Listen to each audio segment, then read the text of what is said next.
안녕하세요. 주 안에서 우리 평강이 넘치기를 바랍니다. 이인수 목사입니다.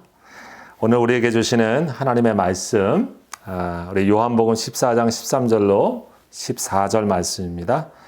너희가 내 이름으로 무엇을 구하든지 내가 행하리니 이는 아버지로 하여금 아들로 말미암아 영광을 받으시게 하려 함이라.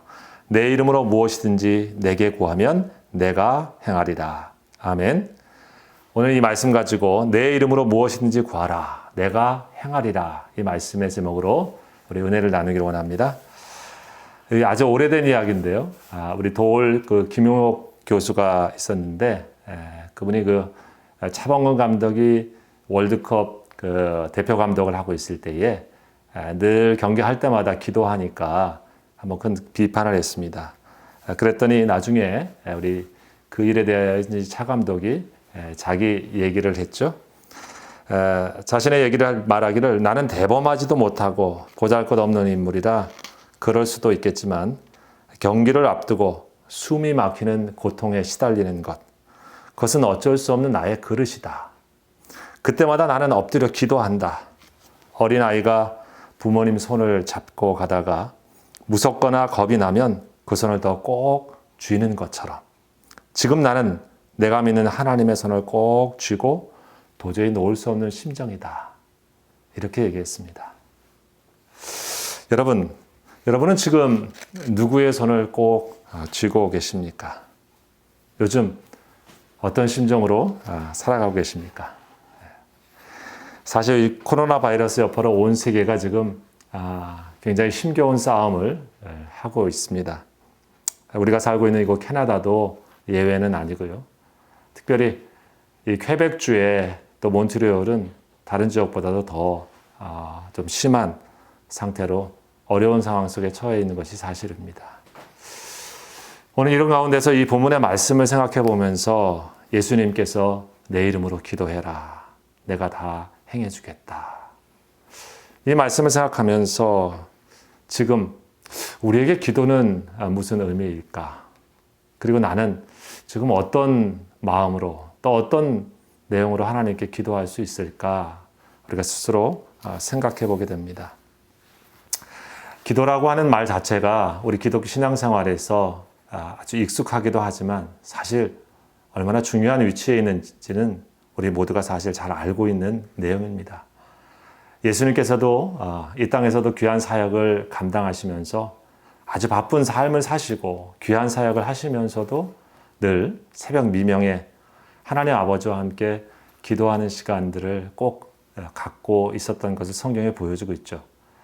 성령에 충만했던 사도들도 많은 사역을 하면서 사역이 많아질수록 말씀과 기도에 전념해야 되겠다 이런 생각을 하면서 사실 사역을 조정하면서 자신의 일들이 하나님과의 관계 속에서 이루어지도록 애쓴 것을 발견합니다. 바울 사도는 특별히 성도들에게 너희가 쉬지 말고 기도해라. 이런 말씀을 하신 걸 보면 우리 삶에서 신앙생활을 한다고 하는 것은 기도하는 것과 뗄래야 뗄 수 없다고 하는 것을 우리가 인정할 수밖에 없습니다. 여러분 잘 아시는 C.S. 루이스가 쓴 책이 있죠. 스크루테이프의 편지라고 하는 책입니다. 그 책은 아시는 것처럼 이 고참 귀신이 자기의 그 조카인 신참 귀신, 신참 악마한테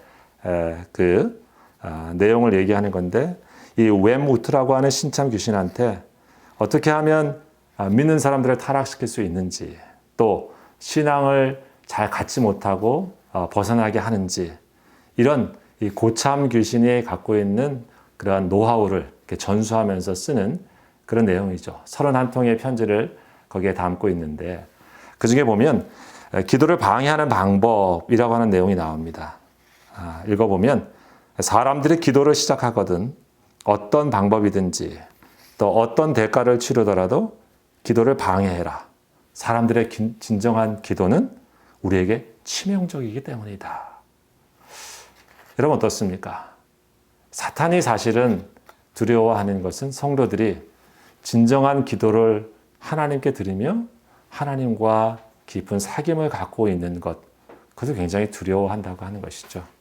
거꾸로 말하면 저와 우리 성도님들이 하나님과 기도하는 삶을 잘 하고 있는 것이야말로 또 사실 가장 어려운 때에 우리 신앙에 힘을 주고 우리가 하나님의 사람으로 잘 살 수 있게 만드는 삶의 원동력이 된다고 하는 사실이기도 합니다.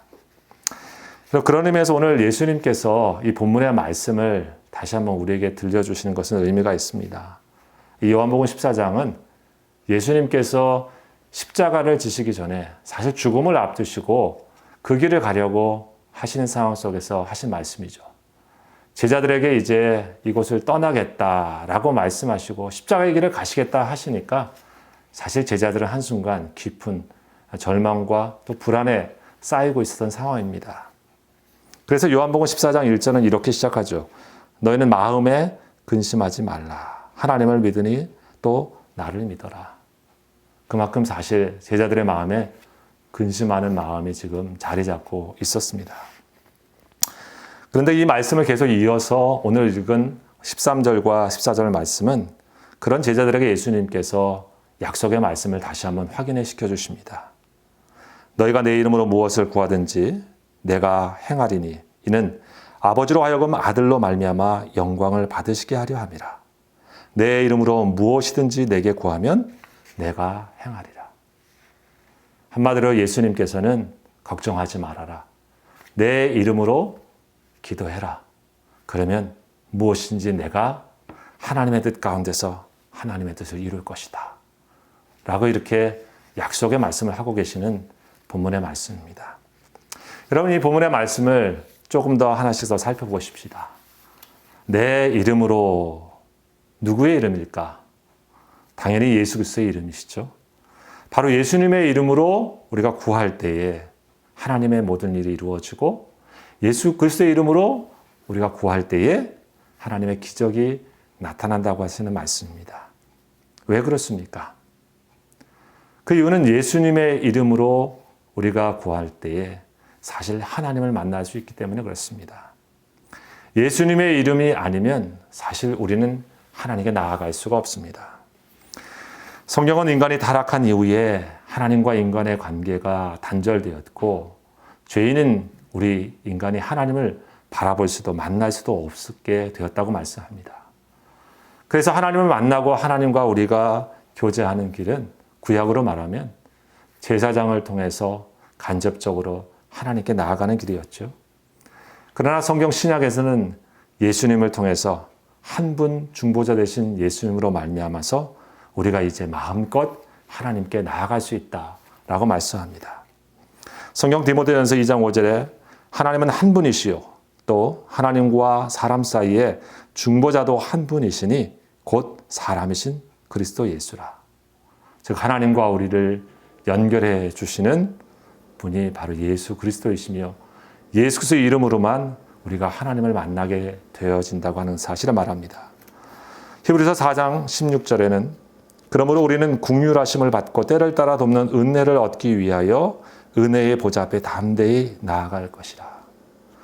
우리 죄를 속죄하신 그리스도의 피를 힘입어서 예수님의 이름으로 우리는 기도하고 예수님의 이름으로 하나님의 보좌 앞에 나아가서 그분 앞에 은혜를 담대히 구하며 얻게 된다 말씀합니다. 여러분 그러니까 예수 그리스도의 이름 자체가 우리로 하여금 사실은 권세와 능력을 누리게 하는 것이죠. 사도 베드로도 마찬가지입니다. 사도행전 3장 6절에 보면 나면서부터 걷지 못한 이 안진뱅이 장애인을 일으킬 때에 이렇게 말했습니다. 은과 금은 내게 없거니와 내게 있는 이것을 내게 주노니 나사렛 예수 그리스도의 이름으로 일어나 걸어라. 예수 그리스도의 이름으로. 사도 베드로가 기도도 많이 하셨고 또 말씀도 많이 아시면서 가르치시고 능력도 많이 행했지만 자신의 이름을 내세우지 않았다고 하는 것을 우리가 기억합시다. 오직 누구의 이름? 예수님의 이름으로 나아갑니다. 바울 사도도 마찬가지죠. 사도행전 16장 18절에 보면 귀신을 쫓아낼 때 이렇게 말했습니다. 예수 그리스도의 이름으로 내가 내게 명하노니 그에게서 나오라 하니 귀신이 즉시 나오니. 여러분 예수님의 이름으로 사도들도 살았고 예수님의 이름을 의지해서 삶의 사역들을 감당했습니다. 그러므로 예수님의 이름으로 라고 하는 말은 사실은 나는 아무것도 아닙니다. 나는 아무것도 없습니다. 오직 내 안에 있는 것은 예수이며 오직 예수만이 나의 모든 것입니다. 라고 하는 마음과 믿음을 가지고 그렇게 주님을 의지하고 기도한다고 하는 것입니다. 여러분, 이런 마음과 이런 모습으로 우리 예수님의 이름을 부르고 예수님의 이름을 의지해서 우리가 기도하시기를 바랍니다. 두 번째 부분을 살펴보십시다. 무엇이든지 구하라. 예수님의 이름으로 무엇이든지 구하라 그랬습니다. 참으로 복된 말입니다. 행복한 말이에요. 주님은 우리가 무엇을 기도하든지 사실 기도의 내용에 아무런 제한을 두지 않았다고 하시는 것을 우리가 발견합니다. 감사한 일입니다. 그런데 여러분, 한 가지는 우리가 잊지 말아야 될 줄 압니다. 예수님의 이름으로 무엇이든지 구하라 라고 하는 말이 예수님의 이름으로 마치 우리 자동 판매기에 우리가 비밀번호를 넣듯이 그렇게만 넣고 우리가 원하는 무엇이든지 가져갈 수 있는 그런 것이다 라고 하는 그런 의미는 아니겠죠. 사실 이 본문의 말씀 속에는 마치 담겨져 있는, 숨겨져 있는 또 다른 뜻이 있죠. 요한복음 15장 7절에 보면 이 말씀을 조금 더 우리가 잘 이해할 수 있습니다. 그 말씀은 너희가 내 안에 거하고 내 말이 너희 안에 거하면 무엇인지 원하는 대로 구하라. 그리하면 이루리라. 무엇인지 원하는 대로 구하면 이룰 것이다 라고 하는 말씀에 너희가 내 안에 거하고 내 말이 너희 안에 거하면, 그러니까 마치 예수님의 이름으로 라고 하는 그 사이에 너와 내가 하나 되어서 깊은 사귐이 있는 그런 관계, 예수님의 말씀이 그 영혼 속에 같이 있으면서 그 예수님이 그 사람 속에 함께 살고 있는 하나님과의 관계가 깊이 이루어져 있는 상태, 그것이 가로 속에 담겨져 있는 그런 의미이기도 합니다. 즉 무엇이든지 구하라 라고 하는 것에는 예수님과 바른 관계, 우리가 안에서 하나님의 뜻대로 우리가 구할 수 있도록 주님과 깊은 사귐의 관계 안에 있으면 무엇인지 구해도 사실은 하나님의 뜻을 구하게 되기 때문에 하나님께서 그 일을 행하실 수밖에 없는 그런 상태가 되는 것이죠. 그런 의미에서 보면 이는 진리의 말씀인 하나님의 말씀에 우리의 영혼이 늘 열려 있고 우리 안에 계신 성령의 다스리심 안에 우리가 살기를 기뻐하는 사람으로 우리가 하나님 앞에 있으면서 무엇이든지 늘 구해라. 그런 뜻이 담겨져 있다고 믿습니다. 여러분, 그런 의미에서 우리가 늘 하나님께 기도하는 관계 속에 무엇을 구하든지 주님과의 바른 깊은 사귐 가운데서 하나님의 뜻에 따라 구할 수 있는 사람이 될 수 있도록 우리 주님의 이끄심에 우리가 순종해야 될 줄 믿습니다. 세 번째 파트는 뭡니까? 내가 행하리라 라고 하는 말씀이죠. 응답받는 자의 태도가 무엇이냐면 주님이 행하셨습니다 라고 하는 말씀입니다. 우리가 기도가 응답될 때 갖는 마음은 바로 그래서 감사인 것이죠. 내가 기도했지만 이 역사를 이루시고 행하신 분은 바로 주님이십니다. I will do it. 예수님이 그것을 행하신 거죠. 여러분, 그래서 우리는 늘 기도의 끝에, 기도의 응답의 끝에 하나님께서 행하셨습니다 라고 주님을 인정하고 주님을 높이는 것입니다. 내가 기도 많이 했고 내 기도에 능력이 있어서 척척 해결되어지는 사람, 나 그런 사람이야 라고 생각하면서 혹시 우리가 마음에 교만한 마음을 갖는다면 사실 그것이야말로 우리를 타락시키는 영적인 지름길일 것입니다. 여러분, 그런 영적인 교만을 가지면서 잘못된 길로 간 사람들을 우리는 많이 보지 않습니까? 우리가 기도한다고 하는 것은 그런 의미에서 보면 내가 행할 수 없습니다. 주님이 행해 주셔야 됩니다 라고 하는 것을 겸손히 인정하면서 하나님께 나아가는 모습이고, 그 역사가 이루어졌을 때도 하나님이 행해 주셔서 감사합니다 라고 하면서 우리 하나님께 영광을 돌리는 믿음의 자세를 늘 갖는 것입니다. 여러분, 그래서 우리 성도들이 기도하지 않으면 나도 모르게 교만해질 수밖에 없는 것이고요. 기도하는 자리에 있다고 하는 것은 다른 무엇보다도 하나님을 인정하면서 우리가 겸손한 자리에 나 자신을 둔다고 하는 의미입니다. 여러분, 이 말씀을 그런 의미에서 생각하면서 우리 주님의 이름으로 우리가 무엇이든지 구하라라고 하는 이 소망의 말씀을 다시 한번 우리가 기억할 수 있기를 바랍니다. 여러분, 이 말씀을 이런 관점에서 우리가 바라보면서 실질적으로 무엇을 기도해야 될까? 나 어떻게 하나님께 지금 뭘 기도해야 될지 우리가 고민이 되실 것입니다. 그런데 우리가 이럴 때일수록 생각해야 될 것이 있습니다. 사실 기도라고 하는 것은 우리 삶의 이야기입니다. 삶에서부터 나오는 것이 기도이죠. 지금 여기 또 내 삶의 구체적인 상황 속에서 하나님과 내가 써내려가는 나 주님과의 사귐의 이야기, 그것이 기도 아니겠습니까? 여러분, 그런 의미에서 보면 리차드 포스터의 우리 기도라고 하는 한 부분을 우리가 생각할 필요가 있습니다. 그분이 이렇게 얘기를 했어요. 올바른 기도를 하려고 애쓰지 말고 단지 하나님께 이야기하라. 자유롭고 숨김없이 상처를 나누고 슬픔을 나누고 기쁨을 나눠라. 어린아이들이 부모에게 올 때 그러하듯이 하나님도 사랑과 공일로 우리 말을 들어주실 것이다. 감사한 얘기입니다.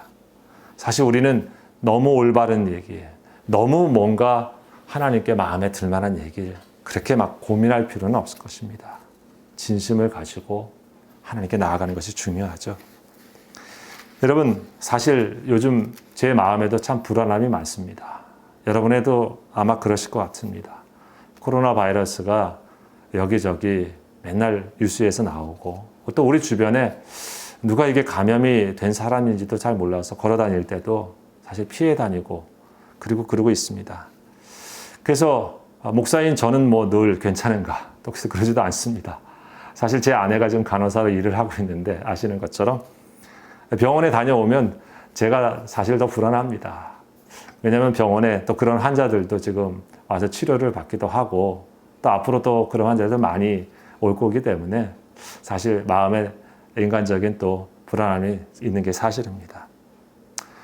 제가 오늘 말씀을 이렇게 전하면서 어떤 의미로 보면 내가 뭘 기도해야 되나 이렇게 생각해 봤을 때 다른 것이 아니라 그런 우리 자신에 있는 모습 그대로를 하나님께 이야기하는 것, 또 하나님께 그렇게 말씀드리는 우리의 시간이 필요한 것이다 라고 생각합니다.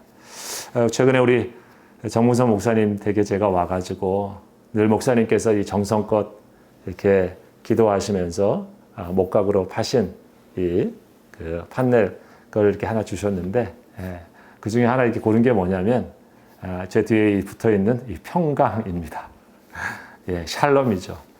정말 어느 때보다도 샬롬이 필요한 때이기 때문에 제 마음에 그것이 깊이 와닿은 것 같습니다. 여러분, 예수 그리스도가 샬롬이시잖아요. 우리가 하나님을 만나게 되어지면 거기서 주시는 것이 무엇이냐면 샬롬 자체이신 예수님이 우리 속에 오셔서 우리가 불안할 수밖에 없고 약할 수밖에 없는 우리의 있는 모습을 그대로 받아주시고 하나님의 것으로 당신의 샬롬으로 충만한 것으로 우리 속에 다시 채워주시는 그러한 기쁨의 사귐, 그것이 기도 가운데 이루어진 것이라 믿습니다. 여러분, 그런 의미에서 보면 시편 62편 8절의 말씀이 오늘 말씀하고 깊이 연관됩니다. 무엇이든지 구하라라고 하는 말씀의 구약적인 말씀인데 그 말씀이 이렇습니다. 백성들아 시시로 그를 의지하고 그의 앞에 마음을 토하라. 하나님은 우리의 피난처시로다. 시시로 그를 의지해라. 언제든지 의지해라. 항상 의지해라. At all times입니다. 그의 앞에 마음을 토하라고 하는 말씀, 다른 성경에 보면 이렇게 해석을 했어요.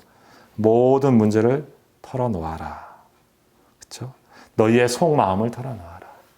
뭘 기도할까? 사실 그렇게 고민할 필요는 없습니다. 우리 속마음을 하나님께 얘기하는 것부터가 하나님께 기도라고 말씀하고 있습니다. 여러분, 지금 무엇을 하나님께 기도하고 싶습니까? 여러분에게는 무엇이든지가 그 내용이 무엇입니까? 누군가에게 꼭 얘기하고 싶고 또 누군가에게 깊이 털어놓고 싶은 그 무엇이 우리 속에 있다고 하면 그것이 무엇이든지 하나님께 토하면서 다 내어놓을 수 있는 기도의 시간이 있기를 바랍니다. 기도라고 하는 것은 한 실존이 하나님을 만나고 관계를 맺어가는 것이라고 말합니다. 그래서 보면 우리 한 사람 한 사람들의 인생 자체의 실존은 사실 그 누구도 다 헤아릴 수 없습니다. 그래서 우리의 기도의 내용도 다르고 기도의 이야기도 다를 수밖에 없죠. 그래서 기도는 끝이 없고 또 우리 기도하는 삶도 끝날 수도 없습니다. 하지만 기도하면 할수록 우리는 하나님과 우리 사이에서 우리 자신을 발견하기 때문에 우리는 사람이 인정해 주든 안 하든 또 다른 사람이 뭐라고 그러든 그런 것을 뛰어넘어서 우리에게 주신 삶을 당당하고 또 담대하게 나아갈 수 있는 것이라 믿습니다. 기도 중에 우리는 하나님의 말씀을 듣습니다. 기도 중에 하나님께서 우리 마음을 감동하시는 것도 느낍니다. 기도 중에 하나님께서 우리에게 은혜를 임하시는 것도 우리가 경험합니다. 여러분 그 속에서 하나님께서 세상이 주지 못하는 열정, 동기, 또 힘, 에너지를 우리가 얻는 것 아니겠습니까?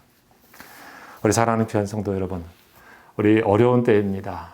이때일수록 우리 각자에게 주신 삶의 자리에서 우리 하나님께 더 진솔하게 나아가는 기도의 시간들을 우리가 가지면서 우리 주님이 우리 삶에 더 깊이 다가오시는 귀한 은혜를 누리시고 세상이 주지 못하는 하나님의 평강, 샬롬이 우리에게 누려지는 귀한 은혜를 경험하는 한 주간이 되시기를 우리 예수님의 이름으로 축원합니다. 아멘.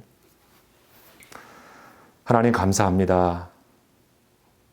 오늘 귀한 주일을 우리 사랑하는 믿음의 지체들이 흩어져 지내지만 흩어져 있는 하나님의 성도들에게 주님께서 말씀하시듯이 오늘 하나님의 거룩한 영이 각 사람들에게 임하여 주시고 삶의 자리가 어떠하든지 간에 기도할 때마다 깊이 하나님의 음성과 손길을 경험하여서 세상이 힘들고 어려워지고 또 불안해질수록 주님의 손을 꼭 붙잡는 마음 가지고 매일매일을 주 안에서 살아가며 우리 자신뿐만 아니라 고통당하는 많은 이들과 애쓰고 수고하는 이들을 위하여 함께 기도하는 저희들의 삶이 될 수 있도록 함께하여 주시옵소서. 예수님의 이름으로 감사하며 기도하옵나이다. 아멘.